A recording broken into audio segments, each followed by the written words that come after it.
Cuando se amaba a alguien, se le amaba por él mismo, y si no había nada más que darle, siempre se le podía dar amor. Cuando él se había apoderado de todo el chocolate, su madre abrazó a la niña con inmensa ternura. Aquel acto no cambiaba nada, no servía para producir más chocolate, no podía evitar la muerte de la niña ni la de ella, pero a la madre le parecía natural realizarlo.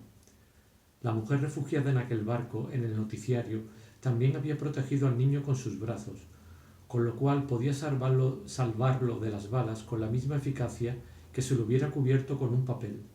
Lo terrible era que el partido había persuadido a la gente de que los simples impulsos y sentimientos de nada servían.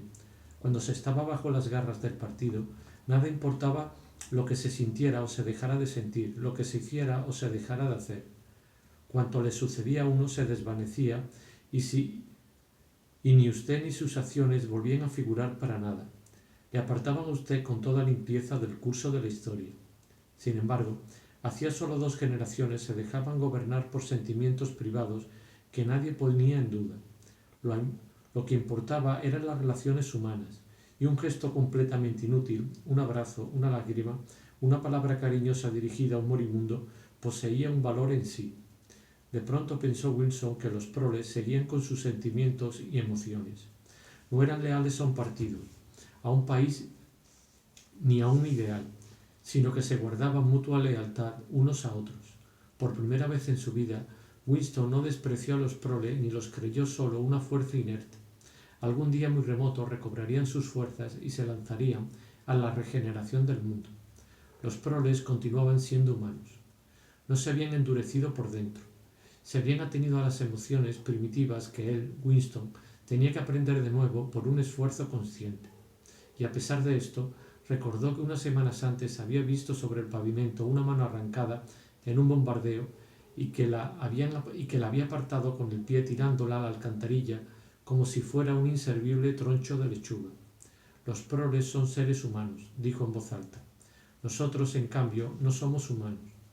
¿Por qué? Dijo Julia, que había vuelto a despertarse. Winston reflexionó un momento.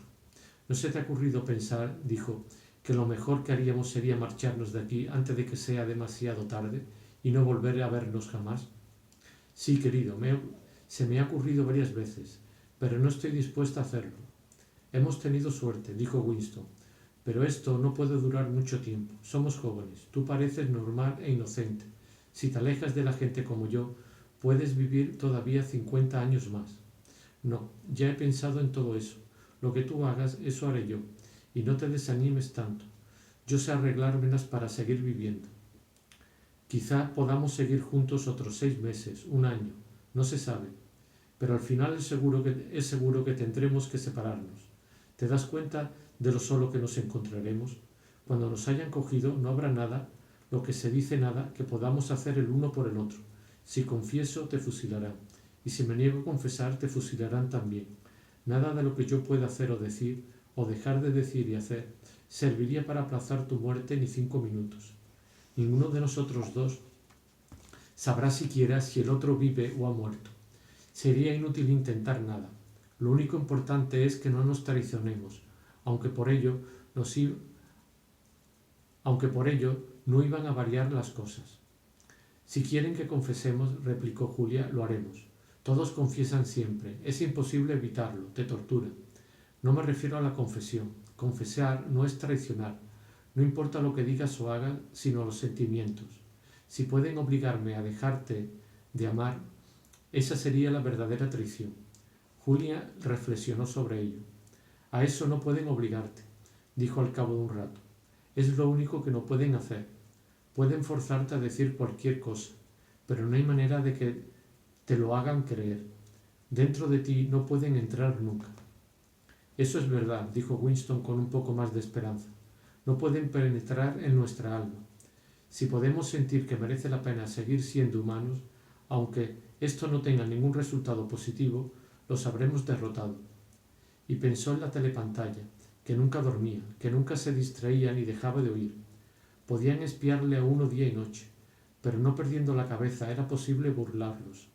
Con toda su habilidad nunca habían logrado encontrar el procedimiento de saber lo que pensaba otro ser humano.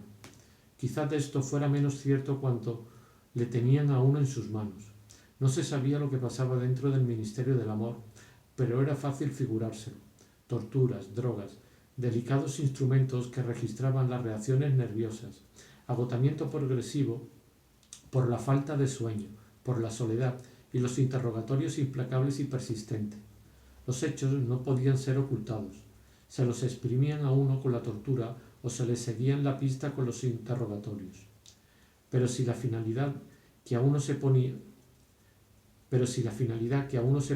no era salvar la vida, sino haber sido humanos hasta el final, ¿qué importaba todo aquello? Los sentimientos no podían cambiarlos. Es más, ni uno mismo podría suprimirlos. Sin duda, podrían saber hasta el más mínimo detalle de todo lo que uno hubiera hecho, dicho o pensado, pero el fondo del corazón, cuyo contenido era un misterio incluso para su dueño, se mantendría siempre inexpugnable. 8. Ya lo habían hecho, por fin lo habían hecho.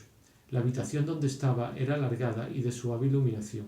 La telepantalla había sido amortiguada hasta producir solo un leve murmullo. La riqueza de la alfombra azul oscuro daba la impresión de andar sobre el terciopelo.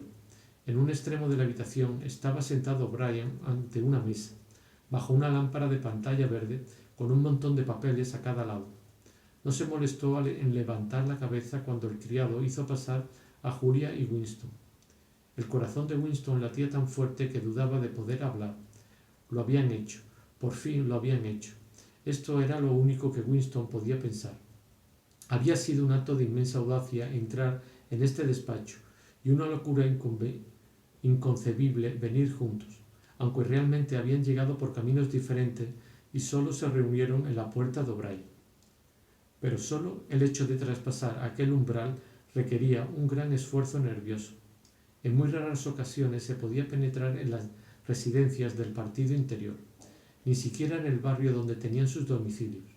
La atmósfera del inmenso bloque de casas, la riqueza de amplitud de todo lo que allí había, los olores, tan poco familiares, a buena comida y excelente tabaco, los ascensores silenciosos e increíblemente rápidos, los criados con chaqueta blanca apresurándose de un lado a otro, todo ello era intimidante.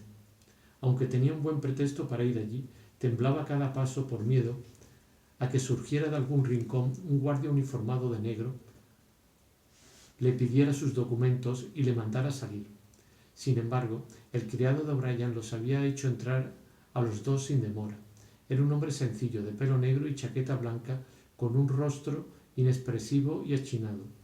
El corredor por el que los había conducido estaba muy bien alfombrado y las paredes cubiertas con papel crema de absoluta limpieza. Winston no recordaba haber visto ningún pasillo cuyas paredes no estuvieran manchadas por el contacto de cuerpos humanos. O'Brien tenía un pedazo de papel entre los dedos y parecía estarlo estudiando atentamente. Su pesado rostro inclinado tenía un aspecto formidable e inteligente a la vez. Se detuvo unos 20 segundos inmóvil. Luego se acercó al hablescribe y dictó un mensaje en la rígida jerga de los ministerios. Ref 1,5,7 aprobado excelente. Sugerencia contenida en Doc 6 doble más ridículo rozando criminal destruir. No conviene construir antes conseguir completa información maquinaria punto final. Mensaje. Se levantó de la silla y se acercó a ellos cruzando parte de la silenciosa alfombra. Algo del ambiente oficial parecía haberse desprendido de él al terminar con las palabras de neolengua, pero su expresión era más severa que de costumbre, como si no le agradara ser interrumpido. El terror que ya seguía a Winston se vio aumentado por el aforamiento corriente que se experimenta al serle molesto a alguien. Creía haber cometido una estúpida equivocación, pues ¿qué prueba tenía él de que O'Brien fuera un conspirador político? Solo un destello de sus ojos y una observación equívoca. Aparte de eso, todo eran figuraciones suyas fundadas en un ensueño. Ni siquiera podía fingir que habían venido solamente a recoger el diccionario, porque en tal caso no podría explicar la presencia de Julia. Al pasar O'Brien frente a la telepantalla, pareció acordarse de algo. Se detuvo. Volvióse y giró una llave que había en la pared. Se oyó un chasquido. La voz se había callado de golpe. Julia lanzó una pequeña exclamación, un apagado grito de sorpresa. En medio de su pánico, a Winston le causó aquello una impresión tan fuerte que no pudo evitar estas palabras. ¿Puedes cerrarlo? Sí, dijo Brian, podemos cerrarlos. Tenemos ese privilegio. Estaba sentado frente a ellos. Su maciza figura los dominaba y la expresión de su cara continuaba indescifrable. Esperaba que Winston hablase. ¿Pero sobre qué? Incluso ahora podía concebirse perfectamente que no fuese más que un hombre ocupado preguntándose con irritación por qué lo habían interrumpido. Nadie hablaba. Después de cerrar la telepantalla, la habitación parecía mortalmente silenciosa. Los segundos transcurrían enormes. Winston dificultosamente conseguía mantener su mirada fija en los ojos de O'Brien. Luego, de pronto, el sombrío rostro se iluminó con el inicio de una sonrisa. Con su gesto característico, O'Brien se aseguró las gafas sobre la nariz. ¿Lo digo yo o lo dices tú?, preguntó O'Brien. Lo diré yo, respondió Winston al instante. ¿Está eso completamente cerrado? Sí, no funciona ningún aparato en esta habitación, estamos solos. Pues vinimos aquí porque... se interrumpió dándose cuenta por primera vez de la vaguedad de sus propósitos. No sabía exactamente qué clase de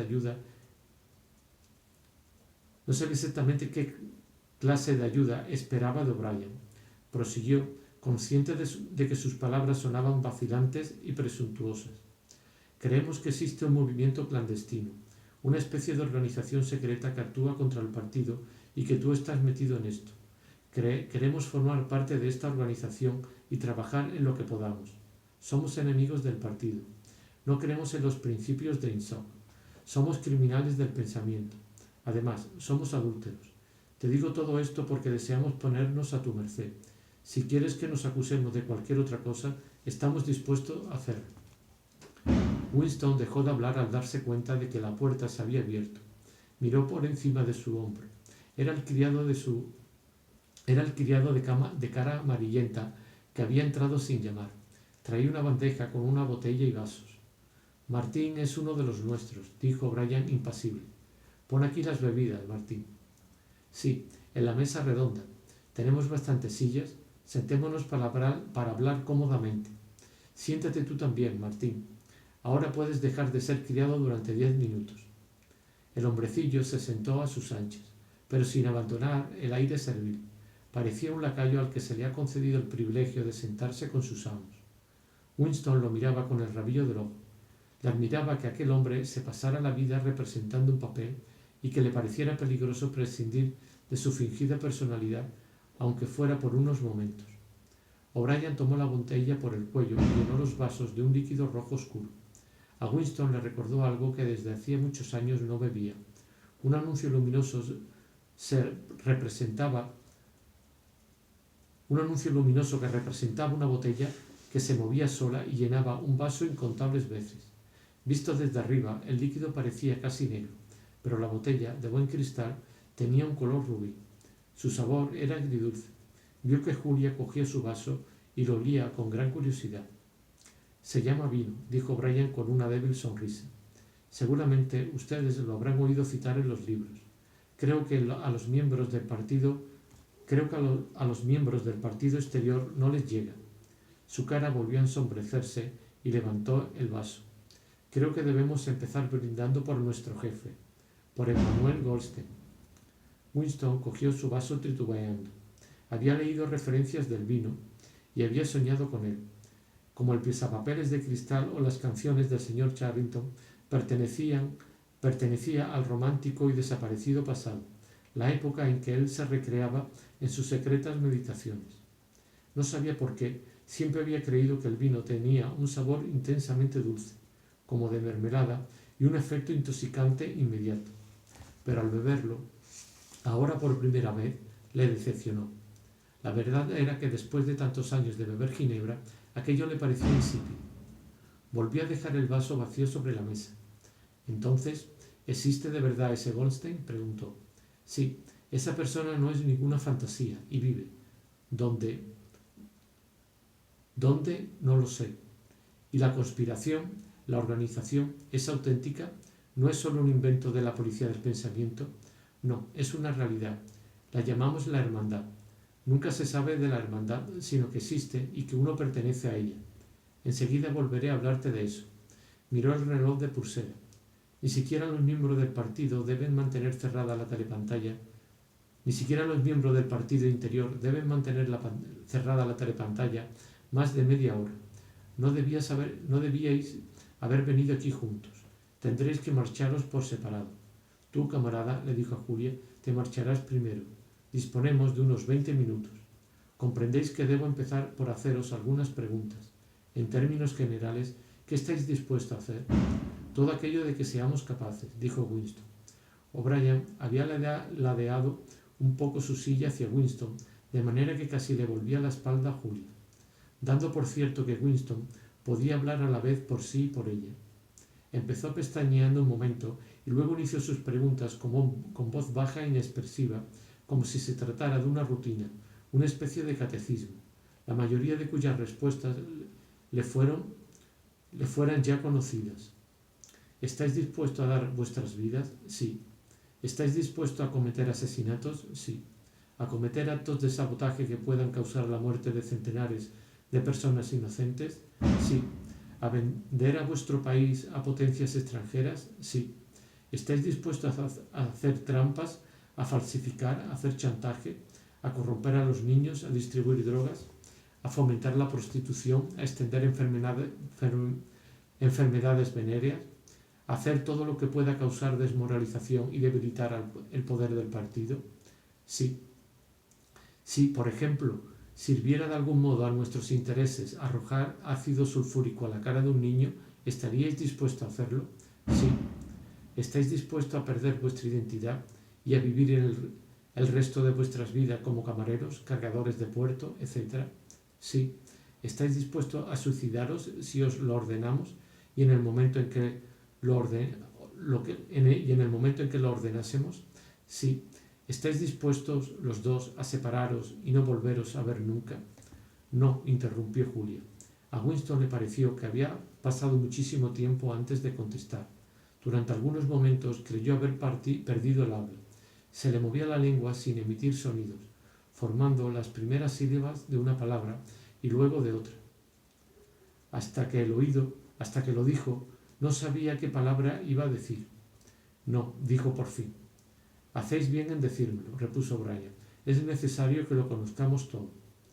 Se volvió hacia Julia y añadió con una voz algo más animada. ¿Te das cuenta de que, aunque él sobreviviera, sería una persona diferente? Podríamos vernos obligados a darle una nueva identidad. Le cambiaríamos la cara, los movimientos, la forma de sus manos, el color del pelo, hasta la voz. Y tú también, podrías convertirte en una persona distinta. Nuestros cirujanos transforman a las personas de manera que es imposible reconocerlas. A veces es necesario. En ciertos casos, amputamos algún miembro. Winston no pudo evitar otra mirada de soslayo a la cara mongólica de Martín. No se le notaban cicatrices. Julia estaba algo más pálida y le resaltaban las pecas. Pero miró a O'Brien con valentía. Murmuró algo que parecía conformidad. Bueno, entonces ya está todo arreglado, dijo O'Brien. Sobre la mesa había una caja de plata con cigarrillos. Con aire distraído, O'Brien la fue acercando a los otros. Tomó él un cigarrillo, se levantó y empezó a pasear por la habitación, como si de este modo pudiera pensar mejor. Eran cigarrillos muy buenos.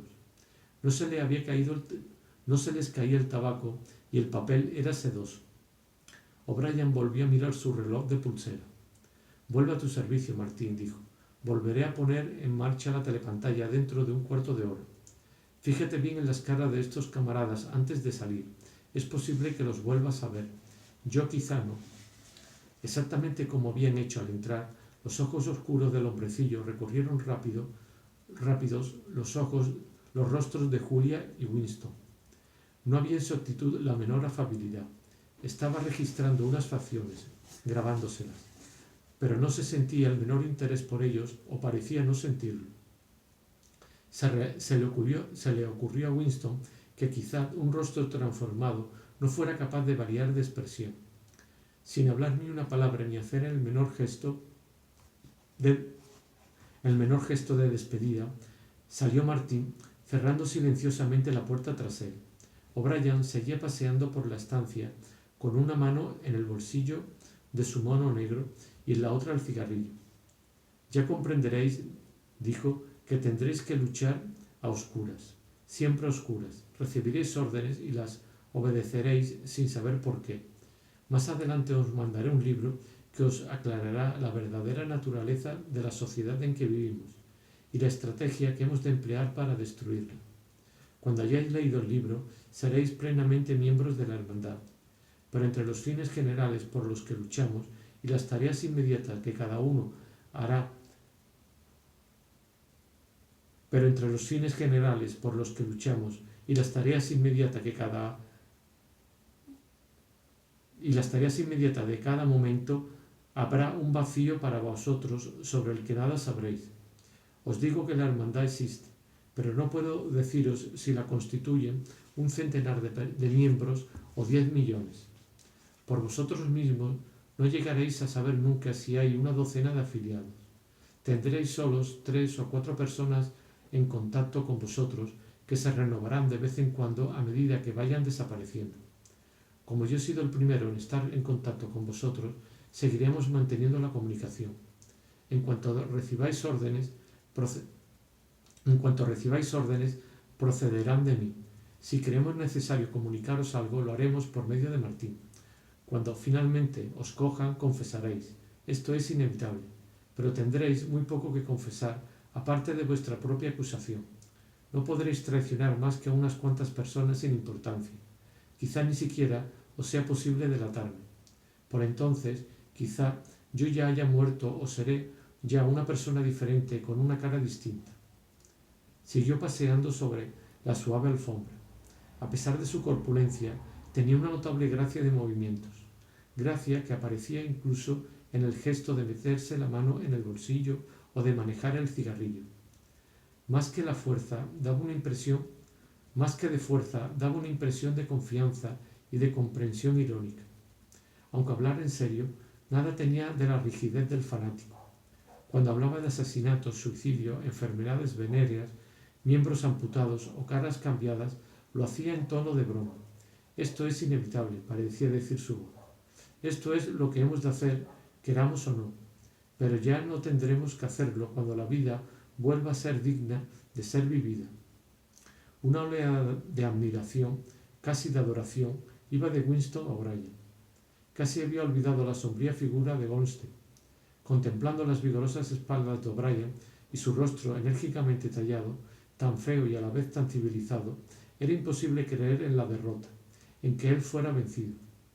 No se concebía una estratagema, un peligro que él no pudiera hacer frente. Hasta Julia parecía impresionada. Había dejado quemarse todo su cigarrillo y escuchaba con intensa atención. O'Brien prosiguió. Habéis oído rumores sobre la existencia de la hermandad. Supongo que la habréis imaginado a vuestra manera.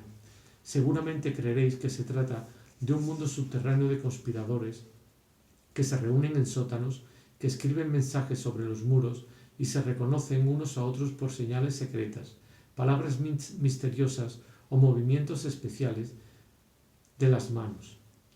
Nada de eso. Los miembros de la hermandad no tienen modo alguno de reconocerse entre ellos y es imposible que ninguno de los miembros llegue a individualizar, sino a muy contados de los afiliados. El propio Goldstein, si cayera en manos de la policía del pensamiento, no podría dar una lista completa de los afiliados ni información alguna que les sirviera para hacer el servicio. En realidad, no hay tal lista. La hermandad no puede ser barrida porque no es una organización en el sentido corriente de la palabra. Nada mantiene su cohesión a no ser la idea de que es indestructible. No tenéis nada en que apoyaros aparte de esa idea. No encontraréis camaradería ni estímulo. Cuando finalmente seáis detenidos por la policía, nadie os ayudará. Nunca ayudamos a nuestros afiliados. Todo lo más, cuando es absolutamente necesario que alguien calle, introducimos clandestinamente una hoja de afeitar en la celda del compañero detenido. Es la única ayuda que a veces prestamos. Debéis acostumbraros a la idea de vivir sin esperanza. Trabajaréis algún tiempo, os detendrán, confesaréis y luego os matarán. Estos serán los únicos resultados que podréis ver. No hay posibilidad de que se produzca ningún cambio perceptible durante vuestras vidas. Nosotros somos los muertos. Nuestra única vida verdadera está en el futuro. Tomaremos parte de él como puñados de polvo y astillas de hueso. Pero no se sabe si este futuro está más o menos lejos. Quizá tarde 1000 años. Pero ahora lo único posible es ir extendiendo el área de la cordura poco a poco. No podemos actuar colectivamente. Solo podemos difundir nuestro conocimiento de individuo en individuo, de generación en generación. Ante la policía del pensamiento no hay otro medio. Se detuvo y miró por tercera vez su reloj. Ya es casi la hora de que te vayas, camarada, le dijo a Julia. Espera, la botella está todavía por la mitad. Llenó 2 vasos y levantó el suyo. ¿Por qué brindamos esta vez?, dijo sin perder su tono irónico. ¿Por el despiste de la policía del pensamiento? ¿Por la muerte del gran hermano? ¿Por la humanidad? ¿Por el futuro? Por el pasado, dijo Winston. Sí, el pasado es más importante, concedió O'Brien seriamente. Vaciaron los vasos y un momento después se levantó Julia para marcharse. O'Brien cogió una cajita que estaba sobre un pequeño armario y le dio a la joven una tableta delgada y blanca para que se la colocara en la lengua. Era muy importante no salir oliendo a vino. Los encargados del ascensor eran muy observadores. En cuanto Julia cerró la puerta, O'Brien pareció olvidarse de su existencia. Dio unos cuantos pasos más y se paró. Hay que arreglar todavía unos cuantos detalles, dijo. Supongo que tendrás algún escondite. Winston le explicó lo de la habitación sobre la tienda del señor Charrington. Por ahora, basta con eso. Más tarde te buscaremos otra cosa. Hay que cambiar de escondite con frecuencia. Mientras tanto, te enviaré una copia del libro. Winston observó que hasta O'Brien parecía pronunciar esa palabra en cursiva. Ya supondrás que me refiero al libro de Goldstein. Te lo mandaré lo más pronto posible. Quizá tarde algunos días en lograr el ejemplar. Comprenderás que circulan muy pocos. La policía del pensamiento los destruye y destruye casi con la misma rapidez que los imprimimos nosotros. Pero da lo mismo. Este libro es indestructible. Si el último ejemplar desapareciera, podríamos reproducirlo de memoria. ¿Sueles llevar una cartera a la oficina?, añadió. Sí, casi siempre. ¿Cómo es? Negra, muy usada, con 2 correas. Negra, 2 correas, muy usada. Bien, algún día de estos, no puedo darte una fecha exacta, uno de los mensajes que te lleguen a tu trabajo de la mañana contendrá una errata y tendrás que pedir que te lo repita. Al día siguiente irás al trabajo sin cartera. A cierta hora del día, en la calle, se te acercará un hombre y te tocará en el brazo diciendo: creo que se te ha caído esta cartera.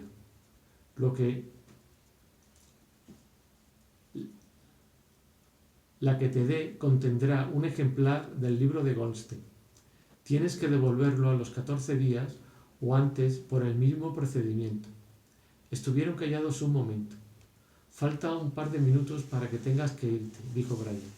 Quizá volvamos a encontrarnos, aunque es muy poco probable, y entonces nos veremos en... Winston lo miró fijamente. ¿En el sitio donde no hay oscuridad?, dijo vacilando. O'Brien asintió con la cabeza y sin dar señales de extrañeza. En el sitio donde no hay oscuridad, repitió como si hubiera recogido la alusión. Y mientras tanto, ¿hay algo que quieras decirme antes de salir de aquí? ¿Alguna pregunta? Winston pensó unos instantes. No creía tener nada más que preguntar. En vez de cosas relacionadas con O'Brien o la hermandad, le acudía a la mente una imagen superpuesta de la oscura habitación donde su madre había pasado los últimos días y el dormitorio de la casa del señor Charrington, el pisapapeles de cristal y el grabado con su marco de palo rosa. Entonces dijo: ¿oíste alguna vez una vieja canción que empieza naranjas, limones, dicen las campanas de San Clementes. Me debes 3 peniques, dice O'Brien muy serio, continuó la canción. Me debes 3 peniques, dicen las campanas de San Martín. ¿Cuánto me pagarás? Dicen las campanas de Old Bailey. Cuando me hagas rico, ¿cuándo me pagarás? Dicen las campanas de Old Bailey. Cuando me hagas rico, dicen las campanas de Shoreditch. ¿Sabías el último verso? ¿Sabías el último verso?, dijo Winston. Sí, lo sé. Y ahora creo que es hora de que te vayas. Pero espera, toma antes una de estas tabletas. O'Brien, después de darle la tableta, le estrechó la mano con tanta fuerza que los huesos de Winston casi crujieron. Winston se volvió al llegar a la puerta, pero ya O'Brien empezaba a eliminarlo de sus pensamientos. Esperaba con la mano puesta en la llave que controlaba la telepantalla. Más allá, veía a Winston la mesa despacho con su lámpara de pantalla verde, el habla-escribe y las bandejas de alambre cargadas de papeles. El incidente había terminado. Dentro de 30 segundos, pensó Winston, reanudaría O'Brien su interrumpido e importante trabajo al servicio del partido. 9. Winston se encontraba cansadísimo, tan cansado que le parecía estarse convirtiendo en gelatina. Pensó que su cuerpo no solo tenía la flojedad de la gelatina, sino su transparencia. Era como si al levantar la mano fuera a ver la luz a través de ella. Trabajaba tanto que solo le quedaba una frágil estructura de nervios, huesos y piel. Todas las sensaciones le parecían ampliadas. Su mono le estaba ancho. El suelo le hacía cosquillas en los pies y hasta el simple movimiento de afeitar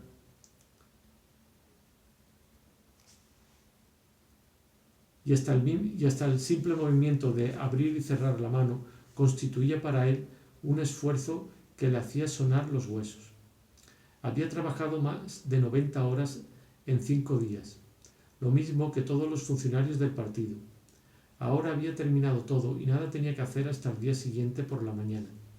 Podía pasar 6 horas en su refugio y otras 9 en su cama. Bajo el tibio sol de la tarde se dirigió despacio en dirección a la tienda del señor Charrington, sin perder de vista las patrullas, pero convencido irracionalmente de que aquella tarde no se cernía sobre él ningún peligro. La pesada cartera que llevaba le golpeaba la rodilla a cada paso. Dentro llevaba el libro, que tenía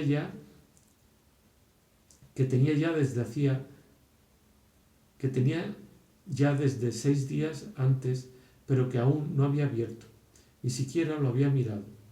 En el 6º día de la Semana del Odio, después de los desfiles, discursos, gritos, cánticos, banderas, películas, figuras de cera, estruendo de trompetas y tambores, arrastrar de pies cansados, rechinar de tanques, zumbido de las escuadrillas aéreas, salvas de cañonazo.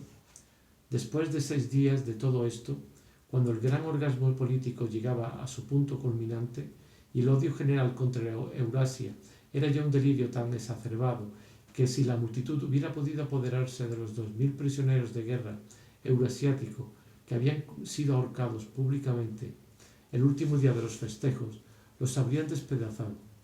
En ese momento precisamente se había anunciado que Oceanía no estaba en guerra con Eurasia. Oceanía luchaba ahora contra Asia Oriental. Eurasia era aliada. Desde luego no se reconoció que se hubiera producido ningún engaño. Sencillamente se hizo saber del modo más repentino y en todas partes al mismo tiempo que el enemigo no era Eurasia sino Asia Oriental. Winston tomaba parte de una manifestación que se celebraba en una de las plazas centrales de Londres en el momento del cambiazo. Era de noche y todo estaba cegadoramente iluminado con focos. En la plaza había varios millares de personas, incluyendo 1000 niños de las escuelas con el uniforme de los espías.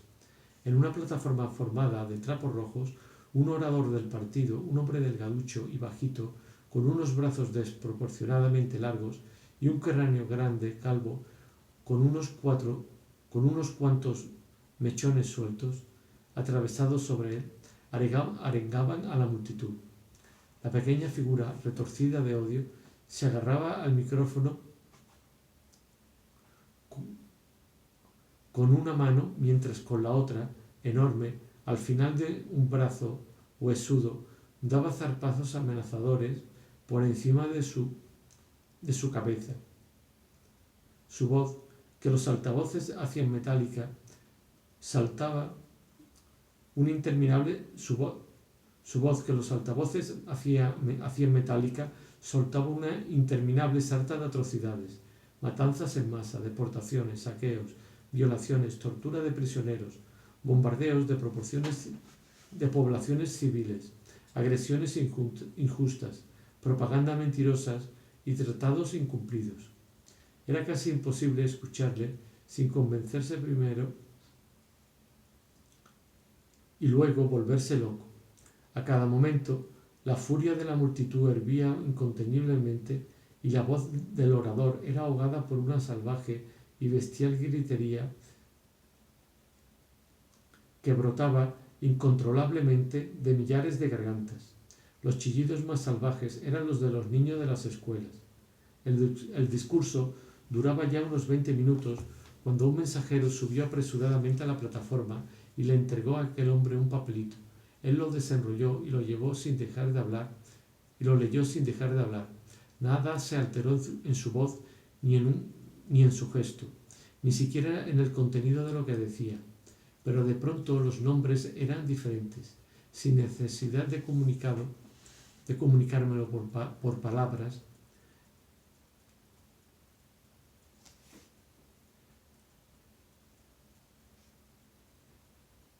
Sin necesidad de comunicárselo por palabras, una oleada de comprensión agitó a la multitud. Oceanía estaba en guerra con Asia Oriental, pero inmediatamente se produjo una tremenda conmoción. Las banderas, los carteles que decoraban la plaza estaban todos equivocados. Aquellos no eran los rostros del enemigo. Sabotaje. Los agentes de Goldstein eran los culpables. Hubo una fenomenal algarabía mientras todos se dedicaban a arrancar carteles y a romper banderas, pisoteando luego los trozos de papel y cartón roto. Los espías realizaron prodigios de actividad, subiéndose a los tejados para cortar las bandas de tela pintada que cruzaban la calle. Pero a los 2 o 3 minutos se había terminado todo.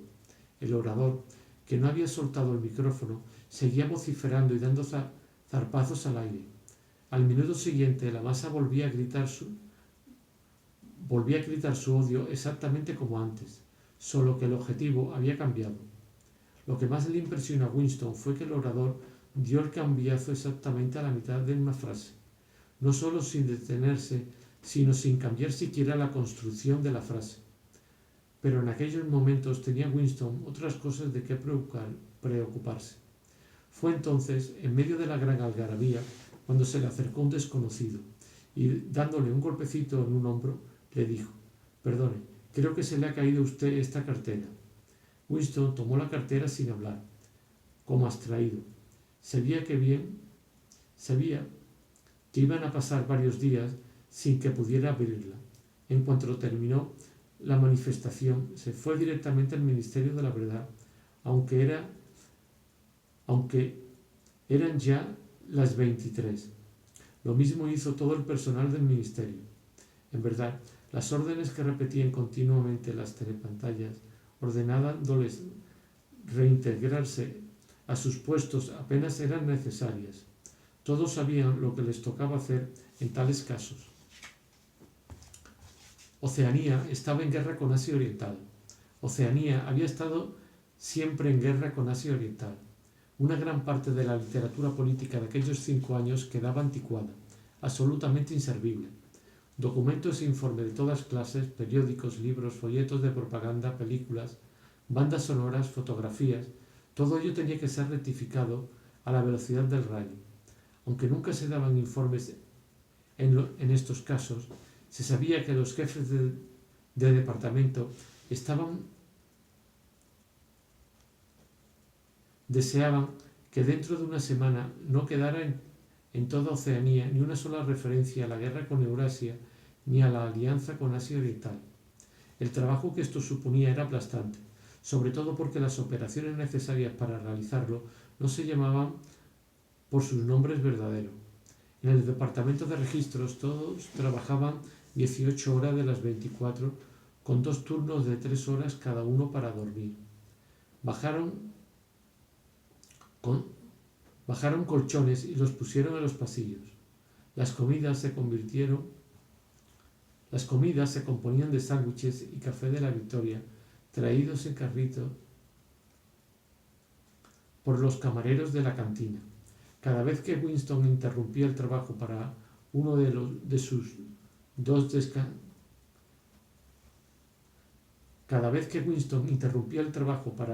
dos descansos diarios, procuraba dejarlo todo terminado y que en su mesa no quedaran papeles, pero cuando volvía al cabo de 3 horas, con el cuerpo dolorido y los ojos hinchados, se encontraba con que otra lluvia de cilindros de papel le había cubierto la mesa como una nevada. Casi entre tanto el hablaescribe y esparciéndose por el suelo, de modo que su primer trabajo consistía en ordenar todo aquello para tener sitio donde moverse. A lo peor de todo era que no se trataba de un trabajo mecánico. A veces bastaba con sustituir un nombre por otro, pero los informes detallados de acontecimientos exigían mucho cuidado e imaginación. Incluso los acontecimientos geográficos necesarios para trasladar la guerra de una parte del mundo a otra eran considerables. Al tercer día le dolían los ojos insoportablemente y tenía que limpiarse las gafas cada 5 minutos. Era como luchar contra alguna tarea física aplastante, algo que uno tenía derecho a negarse a realizar y que sin embargo se hacía por una impaciencia neurótica de verlo terminado. Es curioso que no le preocupara el hecho de que todas las palabras que iba murmurando en el hablaescribe, así como cada línea escrita con su lápiz pluma, fueran una mentira deliberada. Lo único que le angustiaba era el temor de que la falsificación no fuera perfecta. Y esto mismo le ocurría a todos los hombres, a todos sus compañeros. En la mañana del 6º día, el aluvión de cilindros de papel fue disminuyendo. Pasó media hora sin que saliera ninguno por el tubo. Luego salió otro rollo y después nada absolutamente. Por todas partes ocurría igual. Un hondo y secreto suspiro recorrió el ministerio.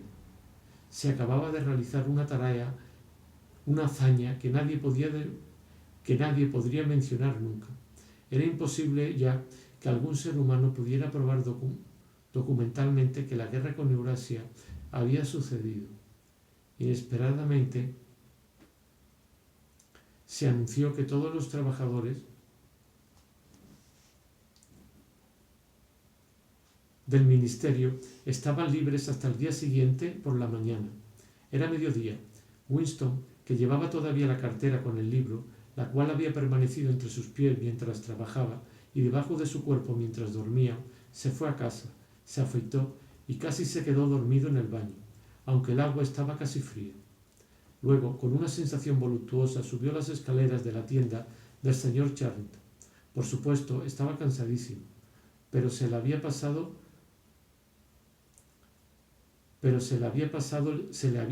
el sueño. Abrió la ventana, encendió la pequeña y sucia estufa y puso a calentar un cazo con agua. Julia llegaría enseguida. Mientras la esperaba, tenía el libro. Sentóse en la desvencijada butaca y desprendió las correas de la cartera. Era un pesado volumen negro, encuadernado por algún aficionado y en cuya cubierta no había nombre ni título alguno. La impresión también era algo irregular.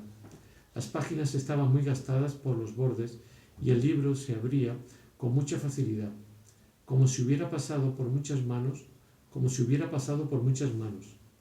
La inscripción de la portada decía: Teoría y práctica del colectivismo oligárquico, por Emmanuel Goldstein. Winston empezó a leer. Capítulo 1.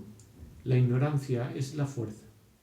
Durante todo el tiempo de que se tiene noticia, probablemente desde fines del periodo neolítico, Ha habido en el mundo tres clases de personas: los altos, los medianos y los bajos.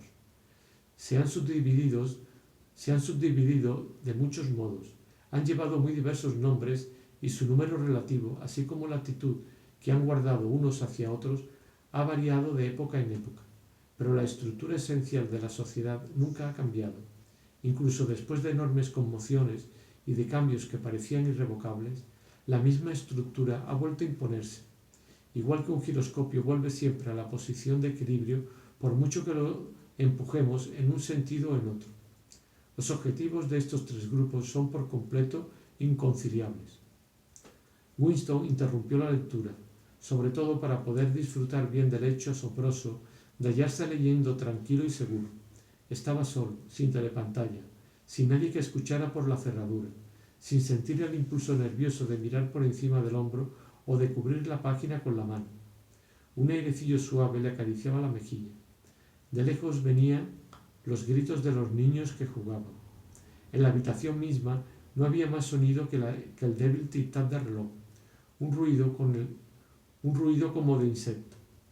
Se arrellanó más cómodamente en la butaca y puso los pies en los hierros de la chimenea. Aquello era una bendición, era la eternidad. De pronto, como suele hacerse cuando sabemos que un libro será leído y releído por nosotros, sintió el deseo de calarlo primero. Así, lo abrió por un sitio distinto y se encontró en el capítulo 3. Siguió leyendo. Capítulo 3. La guerra es la paz. La desintegración del mundo en tres grandes superestados fue un acontecimiento que pudo haber sido previsto, y que en realidad lo fue. Antes de mediar el siglo XX, al ser absorbida Europa por Rusia y el Imperio Británico por los Estados Unidos, había nacido ya en esencia dos de los tres poderes ahora existentes, Eurasia y Oceanía. El tercero, Asia Oriental, solo surgió como unidad aparte después de otra década de confusa lucha. Las fronteras entre los tres superestados son arbitrarias en algunas zonas y en otras fluctúan según los altibajos de la guerra, pero en general se atienen a líneas geográficas. Eurasia comprende toda la parte norte de la masa terrestre europea y asiática, desde Portugal hasta el estrecho de Bering. Oceanía comprende las Américas, las islas del Atlántico, incluyendo a las islas británicas, Australasia y África meridional.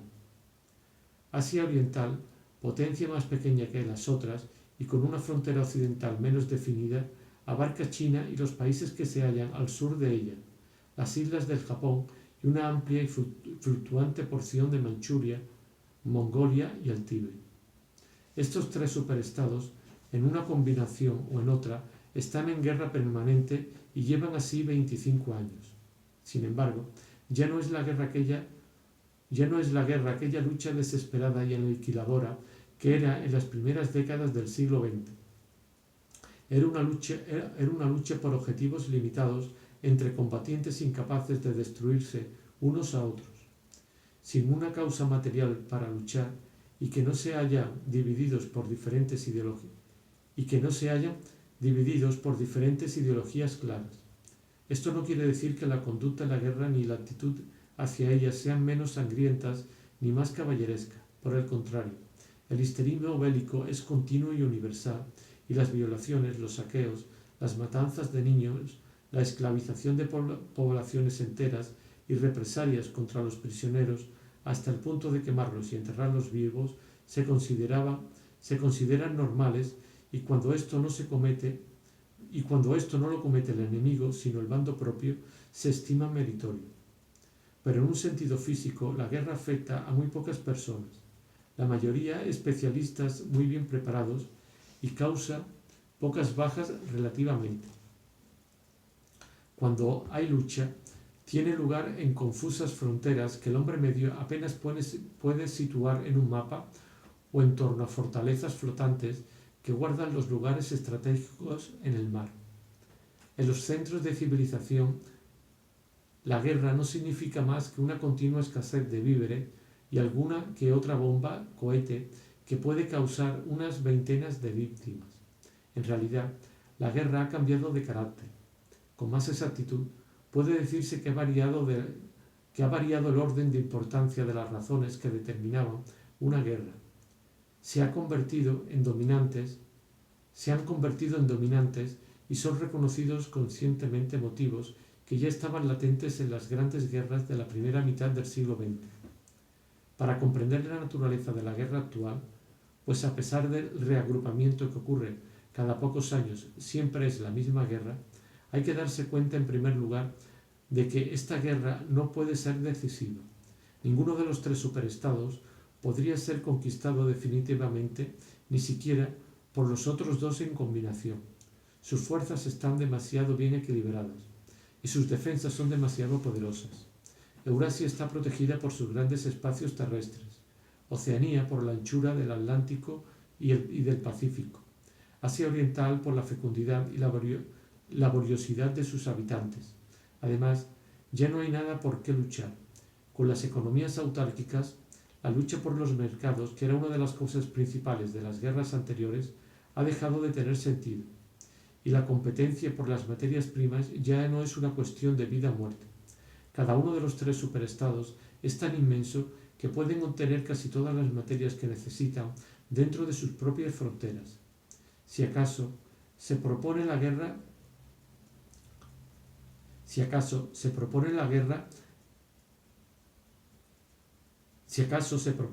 al dominio del trabajo entre las fronteras de los superestados y sin pretender de un modo permanente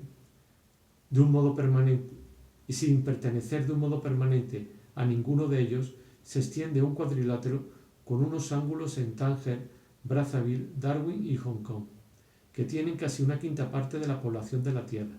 Las tres potencias luchan constantemente por la posesión de estas regiones densamente pobladas, así como por las zonas polares. En la práctica, ningún poder controla totalmente esa área disputada. Porciones de ellas están cambiando a cada momento de manos, y lo que en realidad determina los súbitos y múltiples cambios de alianzas es la posibilidad de apoderarse de uno u otro pedazo de tierra mediante una inesperada traición.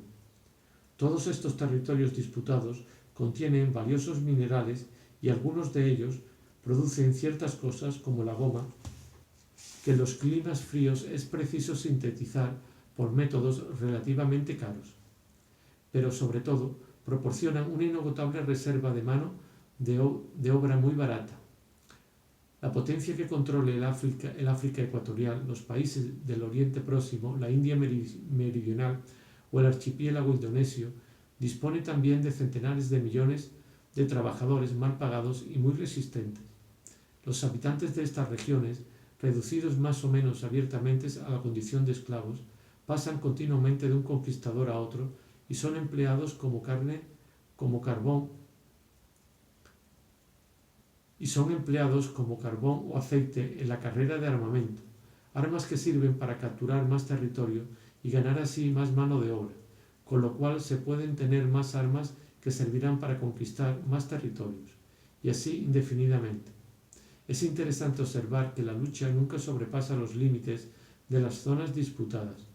Las fronteras de Eurasia avanzan y retroceden entre la cuenca del Congo y la orilla septentrional del Mediterráneo. Las islas del Océano Índico y del Pacífico son conquistadas y reconquistadas constantemente por Oceanía y por Asia Oriental. En Mongolia, la línea divisoria entre Eurasia y Asia Oriental nunca es estable. En torno al Polo Norte, las tres potencias reclaman inmensos territorios en su mayor parte inhabitados e inexplorados, pero el equilibrio de poder no se altera apenas con todo ello, y el territorio que constituye el suelo patrio de cada uno de los tres superestados nunca pierde su independencia. Además, la mano de obra de los pueblos explotados alrededor del Ecuador no es verdaderamente necesaria para la economía mundial. Nada atañe a la riqueza del mundo, ya que todo lo que produce se dedica a fines de guerra, y el objeto de prepararse para una guerra no es más que ponerse en situación de emprender otra guerra. Las poblaciones esclavizadas permiten con su trabajo que se acelere el ritmo de la guerra, Pero si no existiese ese refuerzo de trabajo, la estructura de la sociedad y el proceso por el cual ésta se mantiene no variarían en lo esencial. La finalidad principal de la guerra moderna, de acuerdo con los principios del doble pensar, la reconocen y a la vez no la reconocen los cerebros dirigentes del partido interior. Consiste en usar los productos de las máquinas sin elevar por eso el nivel general de vida. Hasta fines del siglo XIX había sido un problema latente que la sociedad industrial de la sociedad industrial que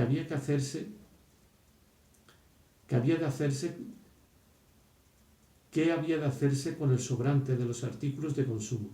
Ahora, aunque son pocos los seres humanos que pueden comer lo suficiente, este problema no era urgente y nunca podría tener caracteres graves aunque no se emplearan procedimientos artificiales para destruir estos productos.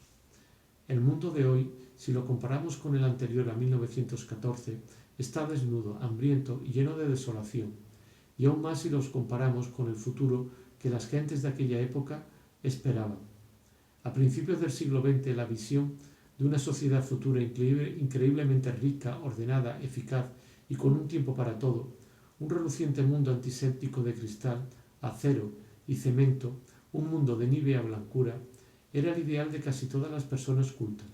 La ciencia y la tecnología se desarrollaban a una velocidad prodigiosa y parecía natural que este desarrollo no se interrumpiera jamás. Sin embargo, no continuó el perfeccionamiento, en parte por el empobrecimiento causado por una larga serie de guerras y revoluciones, y en parte porque el progreso científico y técnico se basaba en un hábito empírico de pensamiento que no podía existir en una sociedad estrictamente reglamentada. En conjunto, el mundo es hoy más primitivo que hace 50 años. Algunas zonas secundarias han progresado y se han realizado algunos perfeccionamientos, ligados siempre a la guerra y al espionaje policíaco. Pero los experimentos científicos y los inventos no han seguido su curso y los destrozos causados por la guerra atómica de los años 50 y tantos nunca llegaron a ser reparados. No obstante, perduran los peligros del maquinismo. Cuando aparecieron las grandes máquinas, se pensó, lógicamente, que cada vez haría menos falta la servidumbre del trabajo y que esto contribuiría en gran medida a suprimir las desigualdades en la condición humana. Si las máquinas eran empleadas deliberadamente con esa finalidad, entonces el hambre, la suciedad, el analfabetismo, las enfermedades y el cansancio serían necesariamente eliminados al cabo de unas cuantas generaciones. Y en realidad, sin ser empleada con esa finalidad, sino solo por un proceso automático, produciendo riqueza que no había más remedio que distribuir, elevó efectivamente la máquina al nivel de vida de las gentes que vivían a mediados de siglo. Estas gentes vivían muchísimo mejor que las de fines del siglo XIX.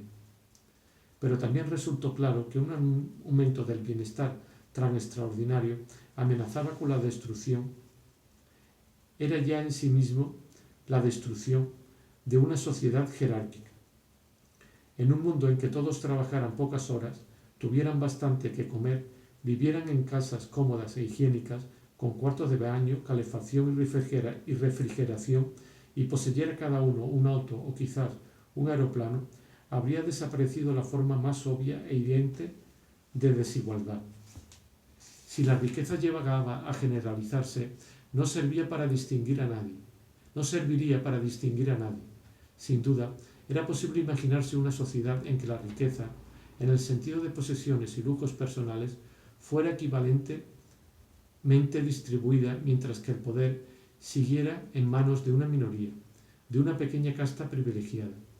Pero en la práctica, semejante sociedad no podría conservarse estable, porque si todos disfrutasen por igual del lujo y del ocio, la gran masa de seres humanos, a quienes la pobreza suele imbecilizar, aprenderían muchas cosas y empezarían a pensar por sí mismos, y si empezaran a reflexionar, se darían cuenta más pronto o más tarde que la minoría privilegiada no tenía derecho alguno a imponerse a los demás y acabarían barriéndoles. A la larga, una sociedad jerárquica solo sería posible basándose en la pobreza y en la ignorancia. Regresar al pasado agrícola, como querían algunos pensadores de principios de este siglo, no era una solución práctica, puesto que estaría en contra de la tendencia a la mecanización que se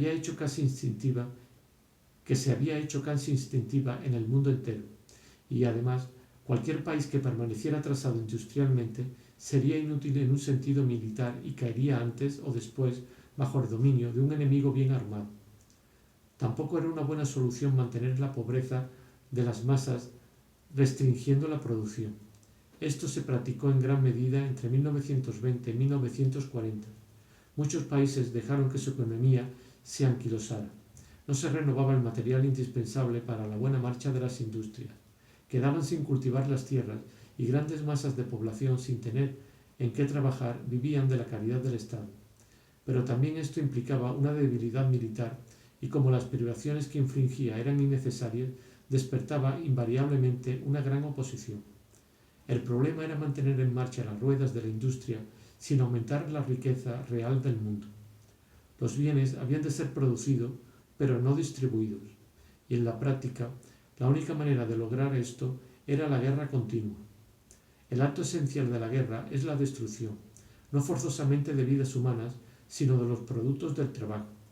La guerra es una manera de pulverizar o de hundir en el fondo del mar los materiales que en la paz constante podrían emplearse para que las masas gozasen de excesiva comodidad y con ello se hicieran a la larga demasiado inteligentes. Aunque las armas no se destruyeran, su fabricación no deja de ser un método conveniente de gastar trabajo sin producir nada que pueda ser consumido. En una fortaleza flotante, por ejemplo, se empleaba el trabajo que hubieran dado varios centenares de barcos de carga. Cuando se queda anticuada y sin haber provocado ningún beneficio material para nadie, se construye una nueva fortaleza flotante mediante un enorme acopio de mano de obra. En principio, el esfuerzo de guerra se planea para consumir todo lo que sobre después de haber cubierto unas mínimas necesidades de la población. Este mínimo se calculaba siempre en mucho menos de lo necesario, de manera que hay una escasez crónica de casi todos los artículos necesarios para la vida, lo cual se considera una ventaja. Constituye una táctica deliberada mantener incluso a los grupos favorecidos al borde de la escasez, porque un estado general de escasez aumenta la importancia de los pequeños privilegios y hace que la distinción entre un grupo y otro resulte más evidente. En comparación con el nivel de vida de principios del siglo XX, incluso los miembros del partido interior llevaban una vida austera y laboriosa. Sin embargo, los pocos lujos que disfrutaban, un buen piso, mejores telas, buena calidad del alimento, bebidas y tabaco, 2 o 3 criados, un auto o un autogiro privado, los colocaban en un mundo diferente del de los miembros del partido exterior, y estos últimos poseen una ventaja similar en comparación con las masas sumergidas, a las que llamamos los proles. La atmósfera social es la de una sociedad sitiada, donde la posesión de un trozo de carne de caballo establece la diferencia entre la riqueza y la pobreza, y al mismo tiempo la idea de que se está en guerra y por tanto en peligro hace que la entrega de todo poder a una reducida casta parezca la condición natural e inevitable para sobrevivir. Se verá que la guerra no solo realiza la necesaria distinción, sino que la efectúa de un modo aceptable psicológicamente. En principio, sería muy sencillo derrochar el trabajo sobrante construyendo templos y pirámides, abriendo zanjas y volviéndolas a llenar o incluso produciendo inmensas cantidades de bienes y prendiéndoles fuego. Pero esto solo daría la base económica y no la emotiva para una sociedad jerarquizada. Lo que interesa no es la moral de las masas, cuya actitud no importa mientras se hallen absorbidas por su trabajo, sino la moral del partido mismo. Se espera que hasta el más humilde de los miembros del partido sea competente, laborioso e incluso inteligente, siempre dentro de límites reducidos, claro está. Pero siempre es preciso que sea un fanático ignorante y crédulo en el que prevalezca el miedo, el odio, la adulación y una continua sensación orgiástica de triunfo. En otras palabras, es necesario que ese hombre posea la mentalidad típica de la guerra. No importa que haya o no haya guerra, y ya que no es posible una victoria decisiva, tampoco importa si la victoria va bien o mal, si la guerra va bien o mal. Lo único preciso es que exista un estado de guerra. La desintegración de la inteligencia especial que el partido necesita de sus miembros y que se logra mucho mejor en una atmósfera de guerra es ya casi universal, pero se nota con más relieve a medida que subimos en la escala jerárquica. Precisamente